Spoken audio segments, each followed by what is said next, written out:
신명기 24장 10절로 22절 말씀 우리 한 목소리로 봉독하겠습니다. 시작. 네 이웃에게 무엇을 구워줄 때에 너는 그의 집에 들어가서 전당물을 취하지 말고 너는 밖에 서 있고 내게 꾸는 자가 전당물을 밖으로 가지고 나와서 내게 줄 것이며 그가 가난한 자이면 너는 그의 전당물을 가지고 자지 말고 해질 때에 그 전당물을 반드시 그에게 돌려줄 것이라. 그리하면 그가 그 옷을 입고 자며 너를 위하여 축복하리니 그 일이 내 하나님 여호와 앞에서 내 공의로움이 되리라. 공궁하고 비난한 품꾼은 너희 형제든지 내 땅 성문 안에 우거하는 객이든지 그를 학대하지 말며 그 품삯을 당일에 주고 해진 후까지 미루지 말라. 이는 그가 가난함으로 그 품삯을 간절히 바람이라. 그가 너를 여호와께 호소하지 않게 하라. 그렇지 않으면 그것이 내게 죄가 될 것임이라.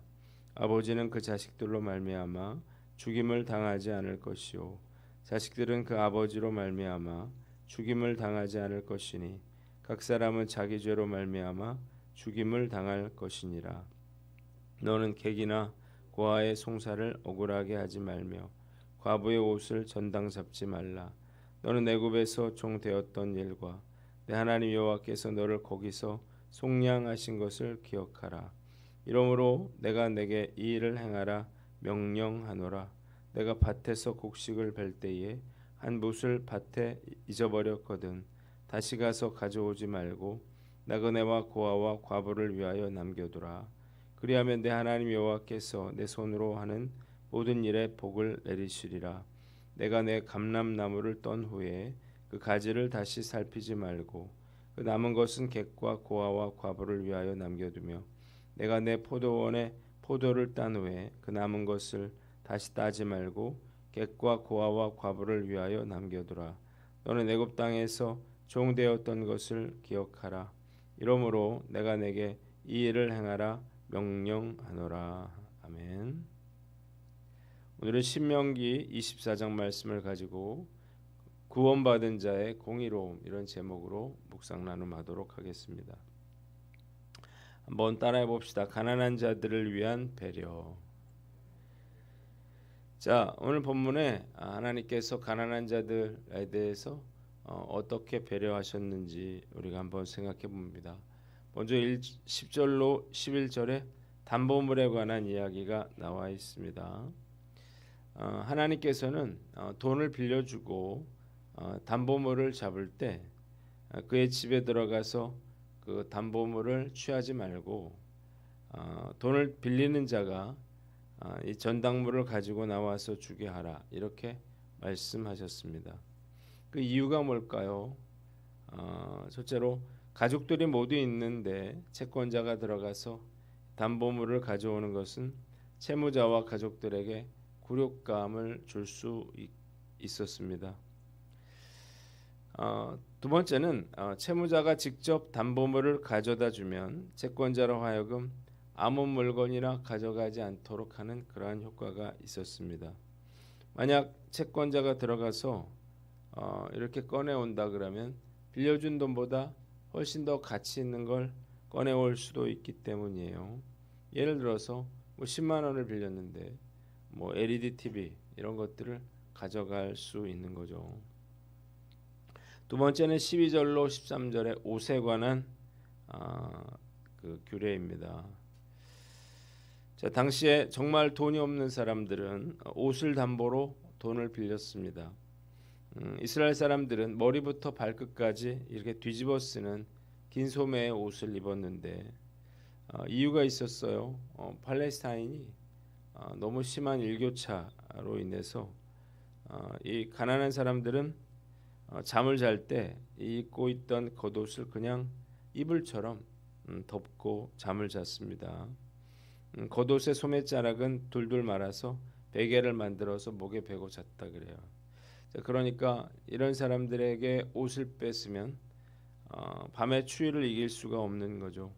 이것은 생명과 직결되어 있는 일이기 때문에 옷을 담보로 잡는다 하더라도 해가 질 때에는 반드시 그 옷은 돌려주어야만 했습니다. 사실 채권자로서는 불안한 일이죠. 이 옷을 다시 돌려줬는데 아침에 안 나타날 수도 있는 거니까 그럼에도 불구하고 해가 지기 전에는 옷을 돌려줘야만 했습니다. 네 번째는 품삯인데요. 하나님께서는 가난한 품꾼은 형제든 객이든 상관없이 학대하지 말아라 그랬고 품삯을 당일에 주고 해 진 후까지 미루지 말라 이렇게 말씀하셨습니다. 한마디로 말해서 외상은 안 된다는 거예요. 자, 돈을 주는 입장에서는 어떻게 할까요? 하루라도 돈을 늦게 주려고 그러고요. 받는 입장에서는 하루라도 돈을 빨리 받으려고 하는데 하나님은 품꾼의 손을 들어줍니다. 왜냐하면 이 가난한 품꾼의 마음을 하나님이 잘 아시기 때문이죠. 자, 하루 벌어 하루 먹고 사는 품꾼에게 당일에 이 품삯을 받는 것은 너무나 중요했습니다. 자, 주인에게 있어서 이 품삯을 주는 건 사소한 일이고 또 귀찮은 일일 수 있겠지만 품꾼의 입장에서는 먹고 사는 문제거든요. 그래서 주인이 품삯을 제때 주지 않아 품꾼이 하나님께 억울함을 호소하게 되면 하나님은 그것을 죄로 여기겠다고 말씀하셨습니다. 다섯 번째는 곡식과 감람나무와 포도인데요. 백성들이 곡식을 베다가 이럴 수 있겠죠. 한 묶음을 잊어버리고 밭에 놔두었다면 다시 가서 가져오지 말아라 그랬습니다. 가난한 자들은 곡식 뺀 그런 밭에 가서 땅에 떨어진 나달들을 이제 가져갈 수 있었는데 이때 이 곡식단도 가져갈 수 있도록 하기 위함이에요. 감람나무도 마찬가지죠. 이 감람나무를 이렇게 떨은 다음에 이때는 그 가지를 내버려 둬야 됐습니다. 가지까지 따서는 안 됐어요. 고아와 과부가 그것을 따 먹을 수 있도록 하기 위함입니다. 포도도 마찬가지인데요. 포도를 우리가 따잖아요. 그러면 안 익은 것도 있을 거잖아요. 그러면 이제 그걸 내버려 두게 되면 나중에는 그 포도는 딸 수가 없었습니다. 고아와 과부들이 남은 것들을 따 먹을 수 있도록 하기 위함이에요. 여러 가지 이야기가 나왔는데 오늘 본문이 주는 교훈이 있습니다. 한번 따라 봅시다. 하나님이 사랑의 하나님이심을 알라. 자, 말씀을 통해서 하나님이 얼마나 참 좋으신 분인가를 우리가 알게 되죠. 하나님은 늘 연약하고 부족한 사람들을 생각하시고 그들의 어려움에 관심을 가지고 계십니다. 자, 부모가요 능력 있고 힘 있는 그러한 자식보다는 그렇지 못한 자식들에게 더 염려가 큰 것처럼 하나님도 가난하고 힘없는 자들에 대해서 늘 이렇게 관심과 염려를 두고 계시는 것입니다. 우리가 알아야 할 게 있는데요. 첫째로 하나님께서 우리의 모든 형편을 알고 계신다는 거예요. 누가복음 12장 7절에 하나님이 우리의 머리털까지도 다 세신 바 되었다 그랬으니까요. 하나님은 우리의 모든 형편을 다 알고 계시고 또 도와주시기를 원하십니다. 둘째로 하나님께서 우리를 잊지 않으신다는 건데요. 이사야서 49장 15절에 여인이 어찌 그 젖먹는 자식을 잊겠으며 자기 태에서 난 아들을 긍휼히 여기지 않겠느냐. 그들은 혹시 잊을지라도 나는 너를 잊지 아니할 것이라. 이렇게 하나님이 말씀해 주셨습니다. 자, 여인이 젖먹는 자식을 잊어도 하나님은 우리를 잊지 않겠다. 그렇게 말씀하고 계시는 거예요. 하나님 우리를 사랑하시는 가장 큰 증거는 십자가 사건이죠. 구약 시대에는 나의 죄를 사함받기 위해서는 양이나 소를 끌고 가서 대신 죽게 했어요.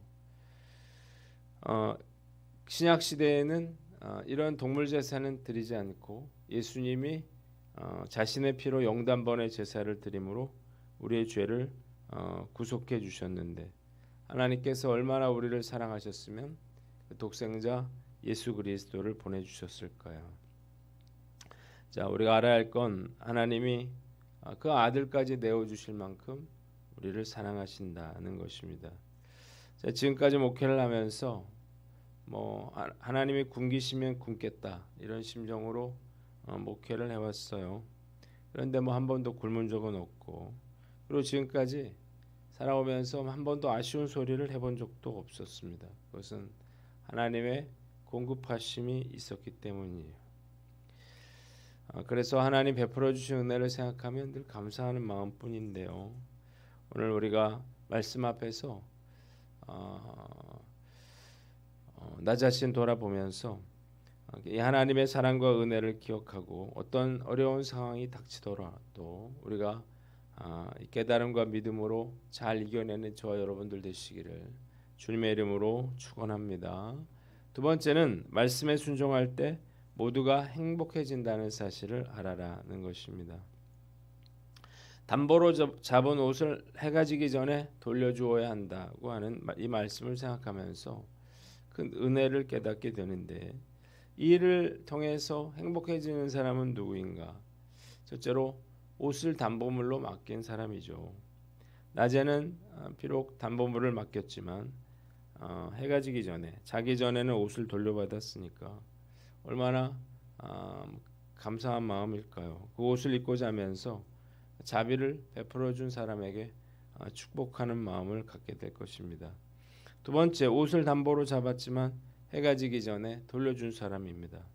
자, 물론 돈을 떼일 염려가 있기도 하겠지만 그런 위험성이 있음에도 불구하고 그가 즐거워할 수 있는 이유는 이 일로 인해서 그가 하나님 앞에 의롭다함을 받게 될 것이고, 그리고 하나님께서 더 큰 것으로 갚아 주실 것이라고 하는 그런 믿음을 갖게 되는 거예요. 그러니까 그가 어려운 사람을 배려한 것, 이것으로 인해서 그가 기쁨과 즐거움을 누릴 수 있었던 것입니다. 세 번째는 하나님이 기쁘시겠죠.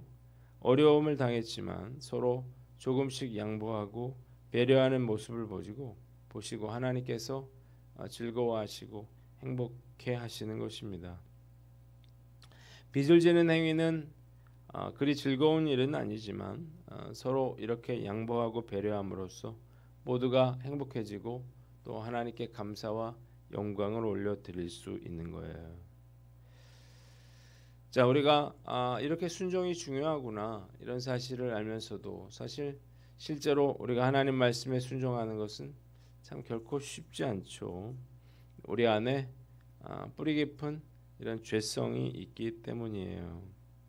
그러나 불순종은 인간뿐만 아니라 하나님과 인간과의 관계를 깨뜨린다는 사실을 깊이 명심하고, 오늘도 우리가 하나님이 나에게 주신 말씀에 순종하는 저와 여러분들 되시기를 주님의 이름으로 축원합니다. 마지막으로 순종하여 예비하신 복을 받아라는 거예요. 자, 이웃을 배려하고 사랑과 나눔을 실천하라는 하나님의 말씀에 순종하는 것은 결국 하나님의 축복을 불러오게 됩니다. 하나님이 오늘 뭐라고 했습니까? 너의 손으로 하는 모든 일에 내가 복을 내려주겠다, 그렇게 말씀하셨다고요. 자, 하나님이 밭에 남은 것들, 그런 것들을 그냥 내버려 두라고 말씀하신 이유가 뭘까요? 그렇게 하면 더 좋은 것으로 주겠다고 하는 그런 하나님의 계획이 있기 때문인 거예요. 그러니까 우리가 하나님의 축복을 받으려면 하나님 나를 축복해 주세요, 이렇게 말만 할 게 아니라 우리가 다른 사람들을 우리가 배려하고 또 나눌 줄 알아야 한다는 거죠. 우리가 이러기 위해서는 어떤 작은 손해를 각오해야만 할 수도 있습니다. 담보물을 잡을 때 채무자를 마음으로 배려해야 하고, 또 품삯을 지불할 때도 품꾼의 절박한 그런 마음을 헤아려서 그날 즉시 지급을 해야 하고, 곡식과 감람나무 열매와 포도를 딸 때도 늘 고아와 과부와 같은 그런 가난한 사람들을 염두에 두어야 하는 거죠. 이건 뭐 손해가 될 수도 있고 상당히 귀찮은 일이고 또 피곤한 일일 수도 있습니다. 그러나 나보다 못한 그런 사람들을 배려하고 도움의 손길을 펼칠 때 비로소 그 하나님의 축복의 손길도 열린다는 사실을 믿으시기를 바랍니다.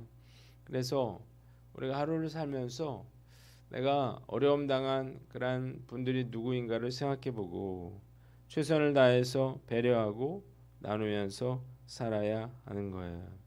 그러면 반드시 언젠가 하나님께서 더 큰 축복으로 그렇게 되갚아 주실 줄 믿습니다. 우리가 열심히 전도해야 되는 이유도 바로 여기에 있어요. 복음을 전하는 것이야말로 가장 귀한 선물을 사람들에게 나누어 주는 거고 가장 큰 도움을 그렇게 나눠 주는 거거든요. 내가 전한 복음이 한 영혼을 구원할 수 있고 변화된 삶을 살아갈 수 있도록 만들어 줍니다. 이 확신을 가지고 우리가 열심히 전도함으로 우리가 하나님의 축복을 누리며 살아가는 저와 여러분들 되시기를 주님의 이름으로 축원합니다. 기도하겠습니다. 하나님 아버지, 우리가 구원받은 자로서 우리 가난하고 또 힘없는 자들을 배려하고 돕고 살아감으로 놀라우신 하나님의 축복의 삶을 살아가게 하여 주시옵소서.